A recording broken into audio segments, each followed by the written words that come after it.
सत्यशोधक समाज। सबसे बड़ा उद्देश्य रहेगा कि किसी को शूद्र नहीं दलित कहा जाए।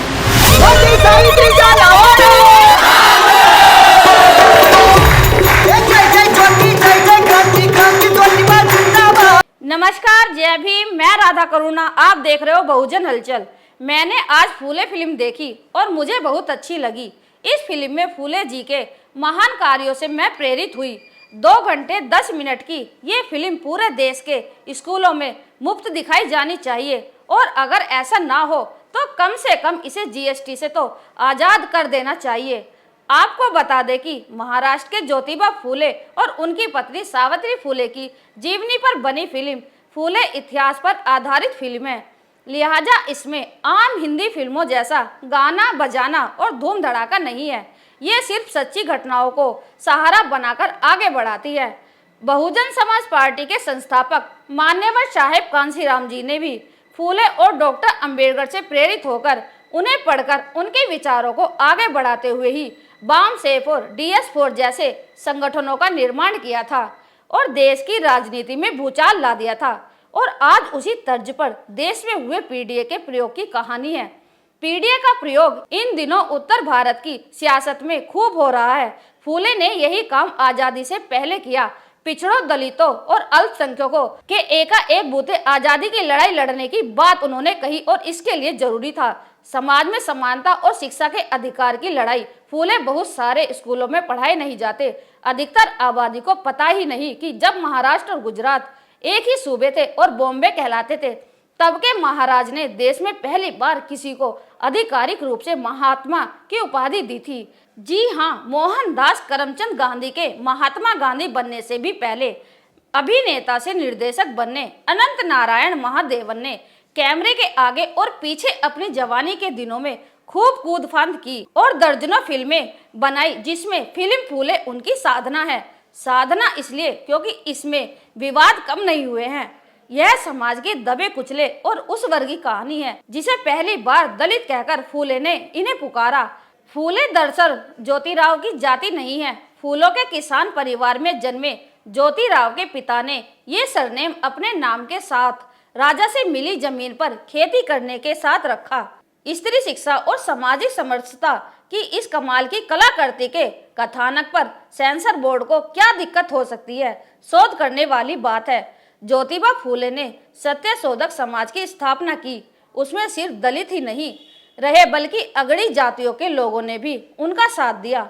अछूत कहकर बुलाए जाने वालों के लिए, जिसने अपने घर के आंगन में कुआं खोद दिया हो, जिसने एक अनाथ विधवा के बच्चे को अपना बच्चा मानकर अपना लिया हो, उसकी कहानी तो पाठ्यक्रमों में शामिल होनी चाहिए, और वह भी पूरे देश में। लेकिन गुजरात के महात्मा को तो पूरा देश जानता है, पर महाराष्ट्र के इस आधिकारिक महात्मा को हो सकता है 50 के अड़ते पड़ते पहुंच चुके लोग ज्योतिबा फूले और सावित्री फूले के बारे में जानते हों। फिल्म फूले अंग्रेजों से आजादी के लिए चल रही लड़ाई के साथ साथ चलती फिल्म है। कूड़े के बीच छिपकर बेटियां पढ़ने पहुंच रही हैं। एक मुस्लिम ने ज्योतिराव और सावित्री की अपने घर में लड़कियों का स्कूल चलाने की जगह दी है। बेटियां पढ़ेंगी तो घर का काम कौन करेगा जैसी सोच वाले हिंदुओं के चंद पुजारी इसका विरोध करते हैं, जान से मारने के लिए हमला करवाते हैं, सरे राह बेइज्जती करते हैं। उन पर फेंकने वालों का गोबर कम पड़ गया और फूले दंपति ने वह कर दिखाया जिसका जिक्र आज तक हो रहा है। खुद को शरण देने वाले परिवार की युवती फातिमा के साथ मिलकर सावित्री ने स्त्री शिक्षा की अलग जगाई।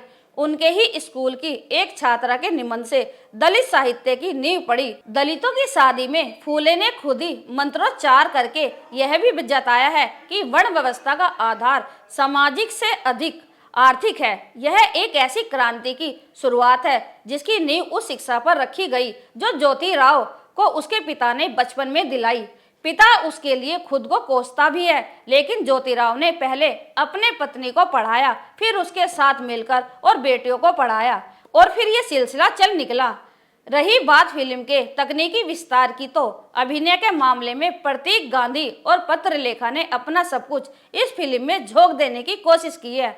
युवा ज्योतिबा के मुकाबले बुजुर्ग ज्योतिबा के किरदार में प्रतीक का काम प्रशंसनीय है। उनको अपनी एक खास मैनरिज्म का खतरा शुरू से रहा है, जिसमें हर संवाद वह बस एक ही ढर्रे में बोल जाते हैं। हालांकि जैसे जैसे फिल्म आगे बढ़ती है, प्रतीक का अभिनय किरदार के साथ समरस होता जाता है। पत्रलेखा ने अपने चेहरे के साथ जो भी प्रयोग किया है, वे इस फिल्म के सहज प्रवाह में शुरुआती दृश्यों में बड़ी बाधा बनते हैं। उनको सावित्री बाई के किरदार में स्वीकारने में समय लगता है। ऐसी कहानियों में किरदारों में कलाकारों का खो जाना बहुत जरूरी है। फिल्म के सहायक कलाकारों में विनय पाठक और एलेक्स और नील का काम अत्यंत प्रभावी है। 2 घंटे 10 मिनट की ये फिल्म पूरे देश के स्कूलों में मुफ्त दिखानी जानी चाहिए, और अगर ऐसा ना हो तो कम से कम इसे जीएसटी से तो आज़ाद कर ही देना चाहिए, ताकि हर कोई इस फिल्म को ज़्यादा से ज़्यादा देख सके। आपकी इस पे क्या राय है? कमेंट्स बॉक्स में जवाब जरूर देना। फिर मिलेंगे नई खबर के साथ। धन्यवाद। सब समान हो। The man with a mission, Jyotiba Phule. तो लड़कियों को पढ़ा के तुम क्रांति लाओगे? अरे क्रांति लाने का इतना ही शौक है तो देश के स्वतंत्रता संग्राम में जुड़ो। अंग्रेजों की गुलामी तो सिर्फ 100 साल पुरानी है। मैं जिस गुलामी से लोगों को स्वतंत्र करना चाहता हूँ वो 3000 साल पुरानी है। मत छू, आपको पाप लगेगा। इनके आत्मसम्मान को जगाना चाहिए। आज तक किसी शूद्र ने ऐसा दुस्साहस नहीं